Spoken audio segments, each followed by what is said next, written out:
At Christmas after our family reunion, my parents gave my son a pen, but other grandkids received new phones. Then my son asked me, crying, "Dad, grandparents don't love me." Then my dad said, "Other grandkids deserve because they are the children of our best daughter. We just left." Next day, they were in for surprise that made them come and beg me. But I, after 11 months of silence, returned to my parents' house as if nothing had happened. But everything had. Last Christmas ended with a slammed door and my father saying something I won't repeat in front of my child. We haven't spoken since. No phone calls, no texts. Not even when my wife was in the hospital for 2 days in August. The only reason we were here now was because of my grandmother. She'd called every week for months, asking me to forgive and forget, reminding me that family doesn't last forever. She didn't know everything they'd said about my wife when they thought we weren't listening, but she knew enough, and she loved them anyway. So, I agreed for one night, just to make her happy. I told my wife we'd stay an hour, maybe 2. We'd show up, eat, smile, and leave. No drama. That was the plan. Emily, my sister, opened the door. Big hug, 2 kisses on the cheek. Her kids ran out screaming Leo's name, like they'd just seen him last weekend. They hadn't seen him since the summer before last. That much time had passed. Inside, everything looked the same. Same ornaments, same mismatched chairs around the table. My mother even made the sweet potato dish my wife likes, the first time she'd made it since we were married. It was almost as if they were trying. The dinner wasn't terrible. There was polite conversation, mostly about Emily's new job and Jake's promotion. I said almost nothing, and my wife smiled through it like a pro. Leo was quiet, picking at his food, and whispering to his cousin about something under the table. It was almost like a normal Christmas. Then came the presents. They passed them out one by one, starting with Emily's kids. New iPhones, each of them. Even the youngest was 8. I watched my dad pat him on the head and say, "You're a big boy now." Jake got a present too, high-end headphones. My mom even laughed and said, "I hope these help you survive my daughter's snoring." And then they handed Leo a small box. He sat on the floor cross-legged and carefully opened the wrapping paper. He looked inside, a silver pen. It wasn't even new. It looked like something from my father's office, something forgotten in a drawer. He just stared at it for a while. Then he looked up at me and whispered, "Lol," like he was afraid to say it too loud. "Dad, do my grandparents not love me?" There was a long silence, and then my father actually answered, "The other grandchildren do because they are the children of our best daughter." No one laughed. No one gasped. My mom didn't flinch. Jake looked down at his phone. Emily froze. My wife didn't say a word. She just stood up and reached for Leo's hand. I didn't say anything either. I just picked up Leo, nodded to my grandmother, and walked out. Emily followed us out and tried to stop me, telling me she had no idea he was going to say that. But it didn't matter. They thought it was over, that we just disappear for another year. But they were wrong. The next day, they got a surprise they never saw coming. And that was just the beginning. The next morning, I took Leo to the park, just the 2 of us. He didn't talk much. He just wanted to look at the ducks and draw them with the pen. I hadn't told him yet that I'd thrown it in the trash at a gas station on the way home. I wasn't going to let him carry that thing around like it meant anything. When we got home, my wife was sitting at the kitchen table, scrolling through her phone. She looked up and said, "You're not going to believe this." She handed it to me. It was a screenshot of an email from her cousin, who works at a local bank, lol, but with access to client portfolios. Apparently, my parents were in a bit of a pickle. Not public yet, but close. A bad investment. Something with a real estate partner my dad trusted too much. They lost a chunk of their savings and had to liquidate some assets to cover short-term obligations. My dad, being my dad, didn't want to sell anything that would make him look poor. So instead, he froze the education fund he had started years ago for Leo. I had no idea he had even started one. Emily's children all had funds in their names, Opened at birth. My dad once told me he'd do the same when I proved I could be responsible. I didn't push. That was 5 years ago. But apparently, at some point, he had opened one for appearances maybe. And now he'd used it as a cushion to bail himself out. Not Emily's kids' money. Not his own accounts. Just Leo's. I didn't even get mad. Not right away. It was almost surreal. The way everything just piled up. My son got a used pen and had his college savings pulled out from under him in the same 2 4-hour period. I called Emily. She picked up right away, and before I could say anything, she blurted out that they were on their way. She and Jake showed up at our house 20 minutes later with their kids still in their pajamas. Emily looked panicked. Not guilty. Just worried. Really worried. She said our parents had just called her. My mom was crying. My dad was yelling, and they had no idea how the documents got out. Apparently, my mom had gone into their joint savings that morning and found it more depleted than she remembered. She asked him what had happened. He told her. She freaked out, and then she checked her email and saw a message. No subject line, just one sentence. Ask him why Leo doesn't deserve his future. I sent it from a burner account I'd created that morning. Emily begged me to talk to them. She said it wasn't right to go on like this, that Graham's wasn't in good health, and that she'd worked so hard to keep the family together. I told her I'd think about it.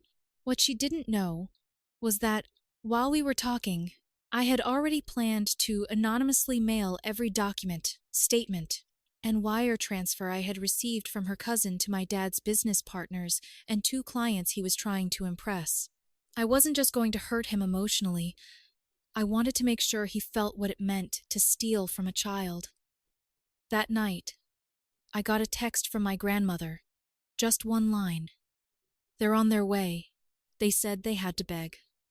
I smiled. Let them come. They pulled up just as the sky began to turn that dull blue-gray before sunset. I watched from the kitchen window. No headlights, no warning, just the scraping of tires on our gravel driveway and the sound of a car door slamming too hard. I knew it was my dad before I saw him. I didn't tell my wife. She was upstairs with Leo, pretending the world made sense, reading him the same pirate book he always asked for when he was nervous. She had said earlier, "Don't let her in." I hadn't answered. I opened the front door before they knocked. My father was in the front, his coat unzipped, his fists in his pockets. My mom was behind him, her face blotchy as if she'd been crying but hadn't finished. And then my grandmother, wearing the long green scarf she always wore when she was about to do something serious. They didn't ask to come in. They just did. I let them. I wanted them to see everything. The house was warm, clean, and quiet. Leo's toy train was still on the living room floor. My father almost tripped over it. He mumbled something, and my mother told him to be quiet. That alone almost made me laugh.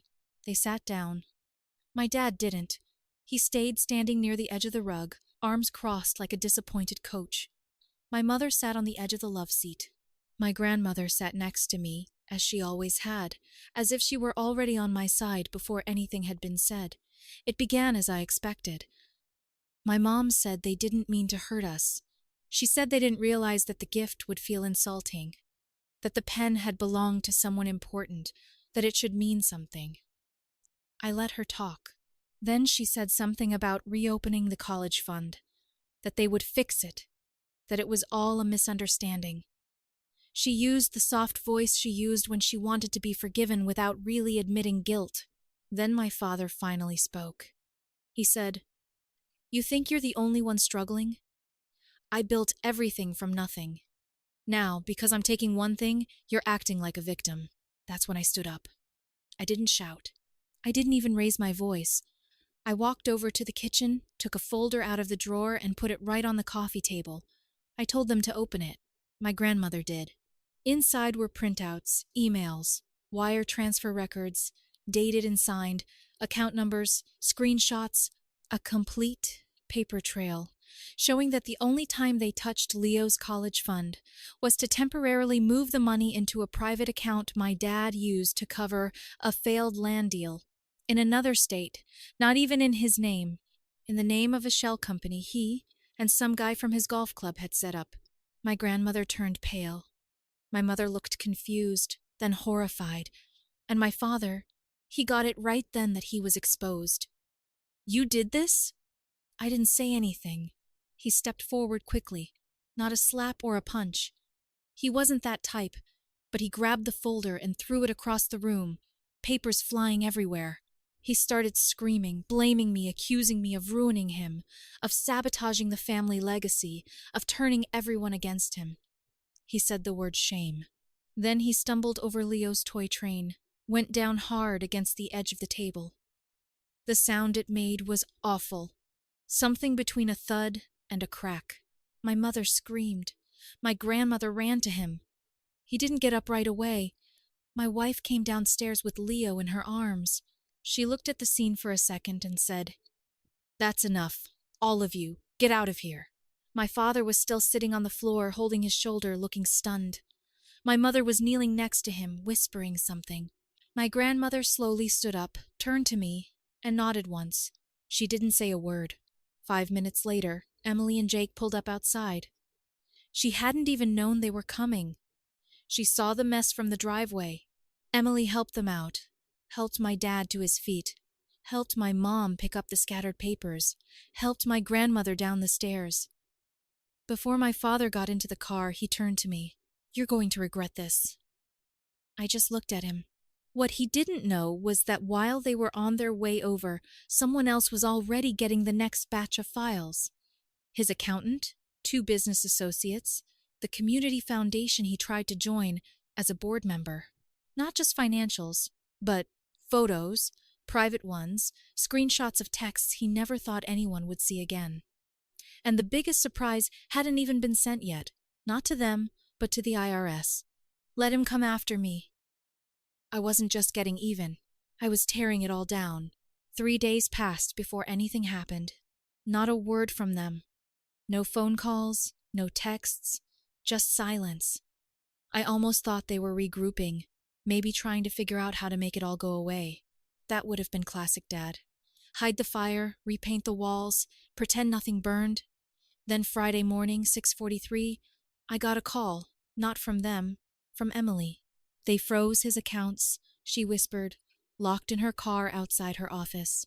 The IRS had contacted her father's accountant. Someone had filed a formal complaint with attachments, the kind that raises red flags and pings systems no one wants to ping. She said the accountant called Dad in the middle of the night. My mom screamed. Grandma locked herself in her bedroom and told them not to come in. I kept quiet, let her talk. Then she said something else.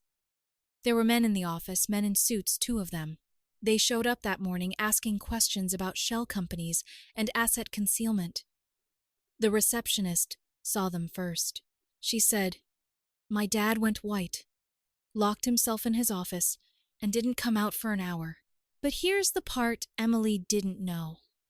They weren't from the IRS. They were private investigators.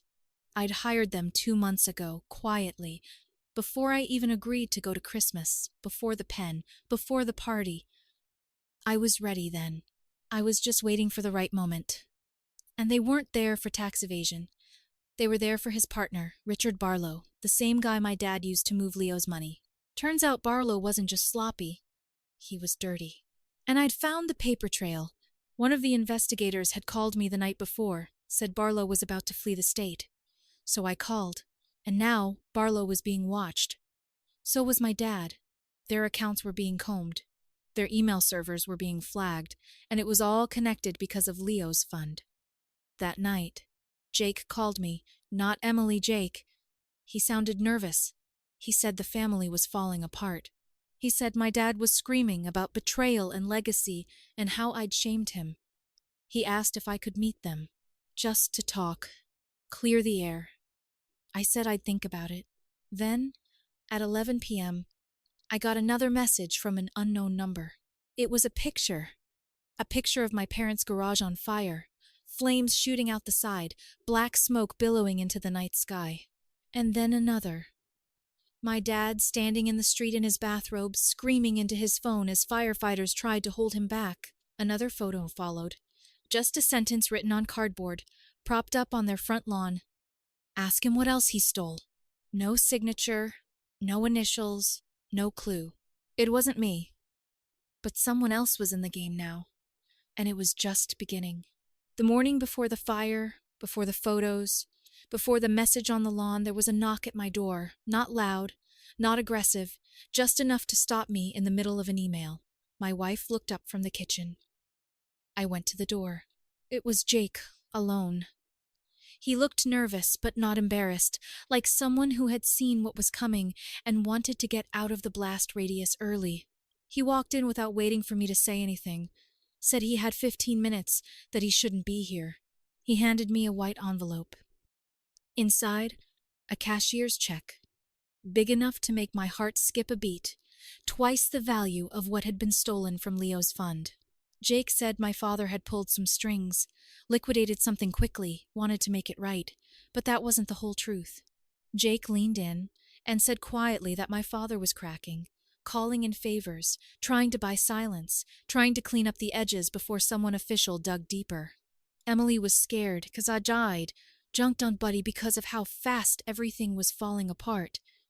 She said my father talked like someone being hunted, and maybe he was. Jake told me there was more. My dad had gone to see Barlow the night before, driving out to some rental property on the edge of town.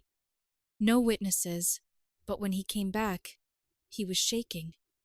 My mom asked him what happened, and he just locked himself in the den. Then Jake said something that made my skin crawl. He asked me if I'd sent anyone else. I told him no, just what I'd already done. The leak, the files, the investigators. Jake nodded slowly. Then someone else came into the picture because 2 nights ago, a box showed up at their door. Inside was a flash drive. No note, just a video file. Jake said he watched it once, then deleted it. Said it showed my father and Barlow years ago during another deal. One I didn't know about. One that involved blackmail, a forged signature, and someone who ended up losing a lot more than money. He wouldn't give me a name. Said if I saw it, I'd go further than I already had. Said maybe that was the point. I asked why he was telling me this. Jake hesitated. Then he said that Emily was worried that I had gone too far. But he was more worried that I hadn't gone far enough. That if I stopped now, they'd spin it. They'd find a way to come out the other side and pretend it never happened. That Leo would grow up hearing a version of the story where his father was unstable and his grandfather tried to help. He looked at me again and said, "If you're going to end it, end it. Just make sure they can't rewrite it later." Then he left, and I stood there with the check in one hand and every reason not to accept it burning in the other. I didn't cash it. Instead, I went to my computer, opened a secure folder, and found the file Jake said he had deleted. He hadn't.